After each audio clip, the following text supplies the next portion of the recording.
नमस्कार दोस्तों, जय श्री कृष्णा, राधे राधे दोस्तों। आप सभी को हमारे इस महत्वपूर्ण यूट्यूब चैनल में बहुत बहुत स्वागत करती है। आज हम बहुत ही खास बात बताने वाले हैं। आप लोगों को ध्यान से देखिए और सुनाइए कि बेटा बिछड़ा हुआ प्रेमी का कॉल आने वाला है। कल शाम 9:18 पर ऐसा कॉल आएगा कि सच्चाई जानकर तुम्हारे दिल मचलने लगेगा। जी हाँ मित्रों, अचानक तुम्हें ये बात बताने वाली है कि मन उथल पुथल करने लगेगा। जी हाँ मित्रों, आपने बिल्कुल सही सुन रहे हैं, क्योंकि यह कॉल जो तुम्हारे पास आने वाला है उसे बिल्कुल भी नज़रअंदाज और मजाक समझने की कोशिश मत करना, क्योंकि यह कॉल स्वयं भोलेनाथ और माता लक्ष्मी की कृपा से तुम्हारे प्रेमिका ने करने वाली है। जी हाँ दोस्तों, आज का यह विशेष कार्यक्रम साधारण नहीं है। आज जो संकेत मिल रहे हैं, जो ग्रह नक्षत्रों की चाल बता रही है, वह सीधे आपके दिल, आपके प्रेम और आपके भाग्य से जुड़ी हुई है। मित्रों, आज भोलेनाथ की कृपा से और माता लक्ष्मी के आशीर्वाद से एक ऐसा सत्य सामने आने वाला है जिसे सुनकर आपका मन हिल जाएगा, दिल की धड़कन तेज हो जाएगी और आंखें अपने आप नम हो सकती हैं। मित्रों, यह संदेश उन सभी लोगों के लिए है जो किसी बिछड़े हुए प्रेमी या प्रेमिका को आज भी दिल से याद करते हैं, जो रात को चुपचाप छत या तकिए को देखकर आज भी उसी इंसान का नाम लेते हैं। मित्रों, ध्यान से सुनिए। कल शाम ठीक 9:00 पर एक ऐसा कॉल आने वाला है जिसकी आपने कल्पना तो की थी, लेकिन अब उम्मीद छोड़ चुके थे। जी हाँ मित्रों, यह कोई साधारण कॉल नहीं होगा। फ़ोन की घंटी बजते ही आपका दिल मचलने लगेगा, हाथ कांपने लगेंगे और मन में हज़ारों सवाल एक साथ उठ खड़े होंगे। मित्रों, यह कॉल ना तो मजाक होगा, ना ही कोई भ्रम। इस कॉल को बिल्कुल भी नज़रअंदाज करने की गलती मत करना, क्योंकि ग्रहों की चाल बता रही है कि यह कॉल सच्चाई से भरा हुआ होगा। मित्रों, सामने वाला व्यक्ति आपसे वह बातें कहेगा जो उसने सालों से अपने दिल में दबा कर रखी थी।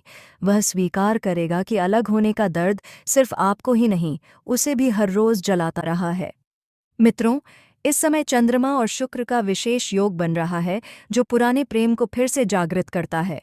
यह योग बहुत कम लोगों के जीवन में आता है। जी हाँ मित्रों, भोलेनाथ स्वयं साक्षी बनकर आपके प्रेम संबंध को दोबारा जोड़ने का संकेत दे रहे हैं। माता लक्ष्मी की कृपा से टूटा हुआ रिश्ता फिर से स्थिरता की ओर बढ़ रहा है। लेकिन मित्रों, यहाँ एक सावधानी भी आवश्यक है। जब वह कॉल आए तो जल्दबाजी मत करना, गुस्से में कोई शब्द मत कहना, शांत रहकर पूरी बात सुनना, क्योंकि यह कॉल आपकी परीक्षा भी है। मित्रों, अगर आपने धैर्य और समझदारी दिखाई तो आने वाले 11 दिनों में आपका रिश्ता पहले से भी ज्यादा मजबूत हो सकता है। मित्रों, कुछ लोगों को इस कॉल के बाद मुलाकात का प्रस्ताव भी मिल सकता है। कुछ लोगों के जीवन में रुका हुआ विवाह योग अचानक सक्रिय हो सकता है। लेकिन मित्रों, अगर आपने इस कॉल को हल्के में लिया या अहंकार में आकर काट दिया तो यह अवसर फिर कई वर्षों तक नहीं आएगा। मित्रों, आज भोलेनाथ से प्रार्थना करें, मन में किसी के लिए द्वेष ना रखें, जो बीत गया उसे क्षमा करें, क्योंकि प्रेम जीतने से नहीं समझने से चलता है। जी हाँ मेरे प्यारे साथियों, बहुत समय से आप प्रतीक्षा कर रहे थे कि आप किस्मत कब बदलेगी, कब कोई आएगा जो आपको सच्चा प्रेम देगा, सच्चा साथ देगा, और अब वह घड़ी आ चुकी है। जी हाँ दोस्तों, अब सावधान हो जाइए, क्योंकि आपको एक ऐसा कॉल आने वाला है जो आपकी रातों की नींद उड़ा देगा। लेकिन इस बार डर के कारण नहीं, बल्कि खुशियों के कारण एक कन्या जो आपके जीवन में सौभाग्य बनकर आने वाली है, वह अब आपके करीब है। ज्योतिषीय दृष्टिकोण से देखें तो इस समय शुक्र और चंद्रमा का संयोग एक खास योग बना रहा है। यह योग प्रेम, आकर्षण और नए रिश्ते की शुरुआत का प्रतीक है। इस संयोग के कारण जिन लोगों की कुंडली में चंद्रमा, शुक्र और गुरु अनुकूल है, उनके जीवन में किसी खास कन्या का प्रवेश होने वाला है। जी हाँ दोस्तों, अब सवाल ये है कि वह कन्या कौन है, वह कब मिलेगी, कैसे पहचाने उसे। दोस्तों, वह कन्या आपके सपनों में आएगी। अक्सर आपने हाल ही में किसी अनजान लड़की को अपने सपने में देखा होगा। वह मुस्कुरा रही होगी, आपकी तरफ देख रही होगी। यह संकेत है कि वह कन्या ब्रह्मांड द्वारा आपकी तरफ भेजी जा रही है। उसका नाम सेस या इमकीन ए अक्षर से शुरू हो सकता है। जिन कन्याओं का नाम इन अक्षरों से शुरू होता है, उनमें इस समय एक विशेष आध्यात्मिक ऊर्जा सक्रिय है। उस रैंक का बाप है, कॉल करेगी। जी हाँ दोस्तों, आपको जल्दी ही एक कॉल आने वाला है। ये कॉल साधारण नहीं होगा। यह तो व्हाट्सएप पर या किसी सोशल मीडिया के माध्यम से या फिर किसी पुराने परिचित के जरिए होगी, लेकिन यह आपके जीवन में एक नई कहानी शुरू करेगी। जी हाँ दोस्तों, ज्योतिष की दृष्टि से कन्या राशि, तुला राशि और मीन राशि के जातकों के लिए यह समय अत्यंत शुभ है। आपके प्रेम जीवन में बड़ी हलचल होने वाली है। भावनात्मक रूप से एक विशेष रिश्ता पनपने वाला है। आपका जीवन साथी या प्रेमी अब आपके करीब आने वाला है।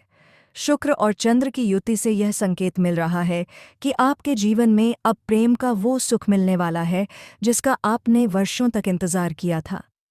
जी हाँ दोस्तों, आपको लगेगा कि यह सब कोई फिल्मी कहानी है, लेकिन ये हकीकत बनने वाली है। आपका मोबाइल अचानक बजेगा, स्क्रीन पर एक जाना पहचाना नाम या नया नंबर, और जब आप उठाएंगे आवाज में वह सच्चाई, वह अपनापन, वह प्रेम होगा जो सीधे आत्मा को छू लेगा। इस कन्या की आवाज में वह मिठास होगी जो थके हुए जीवन को राहत दे देगी, और यहीं से शुरुआत होगी एक नए प्रेम जीवन की। जी हाँ दोस्तों, अब जानते हैं वह कब मिलेगी। आने वाले 24 घंटे बेहद महत्वपूर्ण हैं। इन 2 दिनों के भीतर ही या तो वह संपर्क करेगी या आप उससे टकरा जाएंगे। जी हाँ दोस्तों, शुक्रवार और शनिवार को शुक्र और चंद्रमा की युति चरम पर रहेगी। इस दौरान यदि आप किसी भी सार्वजनिक स्थल पर जाते हैं, जैसे मंदिर, बाजार, कैफे या यहाँ तक कि ऑफिस, तो यह मुलाकात संभव है। इस कन्या के आने से आपके जीवन में क्या बदलाव होगा? पहला बदलाव, आप अकेलेपन से बाहर आएंगे। दूसरा बदलाव, आप प्रेम को फिर से महसूस करेंगे। तीसरा बदलाव, आपका आत्मविश्वास बढ़ेगा। चौथा बदलाव, भाग्य में भी वृद्धि होगी। पांचवा बदलाव, समाज में आपका मान सम्मान बढ़ेगा। यह कन्या आपके जीवन की वह किरदार है जिसे भगवान ने आपके लिए चुन रखा है, और जब समय आता है तो ब्रह्मांड खुद सारी परिस्थितियां बनाता है ताकि आप दोनों मिल सके। जी हाँ दोस्तों, ये कोई सामान्य प्रेम नहीं होगा। ये प्रेम आत्मा से आत्मा का होगा। जी हाँ मेरे प्यारे साथियों, ये प्रेम साधारण नहीं होगा। ये प्रेम ऐसा होगा जिसे शब्दों में बांध पाना आसान नहीं होगा। ये प्रेम ऐसा होगा कि आप दोनों को लगेगा जैसे आप इस जन्म में नहीं बल्कि पिछले कई जन्मों से एक दूसरे को खोज रहे थे। जैसे कोई अधूरी कहानी थी जिसे पूरा करने के लिए आत्माएं बार बार जन्म लेती रहीं, और अब इस जन्म में माता रानी की कृपा से वह कहानी पूरी होने जा रही है। जब आप उस व्यक्ति से मिलेंगे तो पहली नज़र में ही दिल को एक अजीब सी शांति महसूस होगी। ऐसा लगेगा जैसे यह चेहरा नया नहीं है, जैसे यह आवाज़ पहले भी कहीं सुनी हुई है, जैसे यह एहसास पहले भी कई बार जिया हुआ है। आपको लगेगा कि इस रिश्ते में सिर्फ आप और वह नहीं है। जी हाँ मेरे प्यारे साथियों, बल्कि ईश्वर स्वयं इस रिश्ते का हिस्सा है। हर बात अपने आप सही होती चली जाएगी, हर मुश्किल के बीच भी, और आप खुद से कहेंगे अगर यह रिश्ता ईश्वर ने नहीं जोड़ा तो फिर कौन जोड़ सकता था। आपकी आंखों में आंसू आएंगे, लेकिन ध्यान रखिएगा वह आंसू दुख के नहीं होंगे, वह आंसू किसी पीड़ा के नहीं होंगे, वह आंसू होंगे सच्चे प्रेम के, वह आंसू होंगे ईश्वर के आशीर्वाद को महसूस करने के। कभी कभी जब इंसान बहुत ज़्यादा खुश होता है तो उसकी आंखें भीग जाती हैं, क्योंकि दिल उस खुशी को संभाल नहीं पाता। यही आपके साथ होने वाला है। जी हाँ दोस्तों, आने वाले 2 दिन बहुत महत्वपूर्ण हैं। इन 2 दिनों में आपसे एक विनती है, किसी भी अनजान नंबर से आने वाले कॉल को अवॉइड मत कीजिए, क्योंकि दोस्तों हो सकता है वही कॉल आपकी ज़िंदगी की सबसे बड़ी कहानी की शुरुआत हो। जी हाँ दोस्तों, किसी मैसेज को हल्के में मत लीजिए, किसी कमेंट को नज़रअंदाज मत कीजिए। कभी कभी ईश्वर हमारे लिए रास्ता उन्हीं जगहों से बनाते हैं जहाँ हम सबसे कम उम्मीद करते हैं। किसी भी सपने को नज़रअंदाज मत कीजिए। अगर इन दिनों कोई सपना बार बार आ रहा है, अगर किसी चेहरे की झलक दिख रही है, अगर कोई नाम, कोई जगह, कोई एहसास बार बार मन में आ रहा है, तो समझ लीजिए यह सिर्फ सपना नहीं है। ये माता रानी का संकेत हो सकता है। अपने दिल की सुनिए, क्योंकि दिल वही बोलता है जो आत्मा महसूस करती है, और आत्मा का रिश्ता सीधे ईश्वर से होता है। अगर आपने ये वीडियो देखा है, अगर आप ये शब्द सुन रहे हैं, तो इसे इत्तेफाक मत समझिए।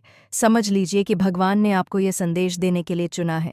हर कोई ये संदेश नहीं सुनता, हर किसी तक ये शब्द नहीं पहुंचते। ये संदेश उन्हीं तक आता है जिनके जीवन में कुछ बड़ा, कुछ दिव्य, कुछ बहुत सुंदर होने वाला होता है। जी हाँ दोस्तों, माता रानी की कृपा आप सभी पर बनी रहे। माता रानी जो हर दुख हर लेती है, जो हर सच्ची पुकार सुनती है, जो हर टूटे दिल को सहारा देती है, जो हर भटकी आत्मा को सही रास्ता दिखाती है, माता वैष्णो देवी, जिनकी महिमा अपरंपार है, जिनके दरबार से आज तक कोई भी खाली हाथ नहीं लौटा कहा जाता है। अगर माता वैष्णो देवी आपको बुला लें तो रास्ते अपने आप बनते चले जाते हैं, और अगर माता आपको आशीर्वाद दे दे तो किस्मत खुद झुककर सलाम करती है। जी हाँ दोस्तों, आज के इस कलयुग में जहाँ स्वार्थ, झूठ और दिखावा बढ़ता जा रहा है, अगर आज भी आप सच्चाई में विश्वास रखते हैं, अगर आज भी आप ईश्वर की शक्ति को मानते हैं, तो यह संदेश खास आपके लिए है। मैं आप सभी से दिल से एक बात कहना चाहता हूँ। अगर आप माता दी को मानते हैं, अगर आप माता वैष्णो देवी की महिमा को जानते हैं, अगर कभी भी आपने अपने जीवन में माता से कुछ मांगा है और पाया है, तो सच्चे दिल से माता वैष्णो देवी के लिए एक प्यारा सा लाइक ज़रूर कर दीजिए। यह लाइक सिर्फ एक क्लिक नहीं है, ये आपकी श्रद्धा है, ये आपका विश्वास है, ये आपकी आस्था है। जी हाँ। और दोस्तों, कमेंट में एक बार ज़रूर लिखिए, जय माँ वैष्णो देवी। यकीन मानिए, जब आप यह शब्द लिखेंगे तो आपके मन में एक अलग सी शांति उतरेगी, दिल हल्का महसूस करेगा और आपको अपने आसपास एक सकारात्मक ऊर्जा का अनुभव होगा, क्योंकि माता वैष्णो देवी आपकी हर पुकार सुनती हैं। वह देर ज़रूर करती है, लेकिन अंधेर नहीं करती। आपके जीवन में जो भी खालीपन है, जो भी अधूरापन है, जो भी दर्द है, जो भी इंतज़ार है, माता उसे ज़रूर पूरा करेंगी। आज नहीं तो कल, कल नहीं तो परसों, लेकिन सही समय पर सही तरीके से आपके जीवन में खुशी ही खुशी आएगी, ऐसी खुशी जिसकी आपने कभी कल्पना भी नहीं की होगी। जी हाँ मेरे प्यारे साथियों, आज का यह संदेश साधारण नहीं है। आज जो मैं आपको बताने जा रहा हूँ वह ना तो केवल शब्द है और ना ही कोई काल्पनिक कहानी। यह वह संकेत है जो स्वयं ब्रह्मांड ने आपकी कुंडली में अंकित कर दिया है। दोस्तों, जीवन में ऐसे क्षण बहुत कम आते हैं जब ग्रह, नक्षत्र और गोचर एक साथ मिलकर किसी व्यक्ति के भाग्य के द्वार खोलते हैं। और विश्वास मानिए, आपके जीवन में ठीक वैसा ही क्षण अब आ चुका है। इस समय एक कन्या आपके जीवन में प्रवेश करने वाली है। लेकिन दोस्तों, यह कोई साधारण स्त्री नहीं होगी। वह केवल प्रेम देने के लिए नहीं आएगी, वह आपके जीवन के हर अधूरेपन को पूर्ण करने के लिए आएगी। वह आपके भीतर की उस रिक्तता को भरेगी जिसे आप वर्षों से महसूस करते आए हैं, लेकिन कभी शब्दों में व्यक्त नहीं कर पाए। दोस्तों, यह कन्या सबसे पहले आपको अपनी मोहक मुस्कान से बांध लेगी, एक ऐसी मुस्कान जिसे देखकर आपके भीतर कुछ पिघलने लगेगा। आप समझ नहीं पाएंगे कि यह क्या हो रहा है, लेकिन आपका मन बार बार उसी मुस्कान की ओर खींचता चला जाएगा। फिर आएंगे उसके मीठे बोल, ऐसे शब्द जो सीधे आपके हृदय की दीवारों से टकराएंगे। वे दीवारें जो आपने वर्षों के अनुभवों, धोखे, पीड़ा और अकेलेपन से बना ली थीं। और दोस्तों, वे दीवारें धीरे धीरे पिघलने लगेंगी। आप खुद हैरान रह जाएंगे कि आप इतने खुले कैसे हो गए। आप खुद से कहेंगे, मैं ऐसा पहले क्यों नहीं था? मैंने अपने दिल को इतना समय बंद क्यों रखा? दोस्तों, यही इस कन्या का प्रभाव होगा। आपका मन उसकी ओर खींचता चला जाएगा। आप हर दिन उससे बात करना चाहेंगे। उसकी एक झलक आपके दिल को रोशन कर देगी और फिर वो क्षण आएगा, वह क्षण जब आप खुद अपने आप से कहेंगे, काश यह कन्या मेरी जिंदगी में पहले आई होती। और दोस्तों, यह कोई कल्पना नहीं है, यह कोई मनगढ़ंत कहानी नहीं है, यह आपकी कुंडली का एक विशेष संकेत है। जी हाँ दोस्तों, इस समय आपकी राशि पर जो गोचर प्रभाव डाल रहे हैं वे सामान्य नहीं हैं। अगले 48 घंटों के भीतर आपकी कुंडली में एक अत्यंत दुर्लभ योग बन रहा है, एक ऐसा योग जो जीवन में बार बार नहीं आता। इस योग को शास्त्रों में किसी एक नाम से नहीं पुकारा गया, लेकिन इसके प्रभाव इतने गहरे हैं कि इसे प्रेम योग, समृद्धि संयोग और तृप्ति ग्रह संचार कहा जा सकता है। जी हाँ दोस्तों, इस समय चंद्रमा आपकी कुंडली के हृदय स्थल में स्थित है। चंद्रमा भावनाओं का कारक है, मन का स्वामी है, और जब चंद्रमा हृदय स्थल में आता है तो व्यक्ति के भीतर प्रेम की प्यास जाग उठती है। आप अचानक खुद को अधिक संवेदनशील पाएंगे, छोटी छोटी बातों से जुड़ने लगेंगे, किसी की उपस्थिति आपको भीतर तक छूने लगेगी। वहीं दूसरी ओर सूर्य इस समय सप्तम भाव पर अपनी पूर्ण दृष्टि डाल रहा है। सप्तम भाव संबंधों का होता है, विवाह का होता है, जीवन साथी का होता है। सूर्य की दृष्टि यहाँ यह संकेत देती है कि जो संबंध आपके जीवन में आने वाला है वह केवल भावनात्मक नहीं होगा, उसमें स्थिरता होगी, सम्मान होगा और भविष्य की स्पष्टता होगी। और दोस्तों, सबसे महत्वपूर्ण भूमिका निभा रहा है शुक्र। शुक्र इस समय प्रेम भाव में उच्च स्थिति में विराजमान है। शुक्र आकर्षण का ग्रह है, प्रेम का ग्रह है, सुख, सौंदर्य और तृप्ति का कारक है। जब शुक्र उच्च का होता है तो व्यक्ति के जीवन में प्रेम केवल आता नहीं, वह ठहरता भी है। और दोस्तों, जब चंद्रमा, सूर्य और शुक्र, यह तीनों ग्रह एक विशेष कोणीय संबंध बनाते हैं तो उसका प्रभाव साधारण नहीं होता है। दोस्तों, आज का इस वीडियो को यहीं समाप्त करते हैं। फिर मिलेंगे नेक्स्ट वीडियो में। तब तक के लिए धन्यवाद। जय श्री कृष्णा। राधे राधे।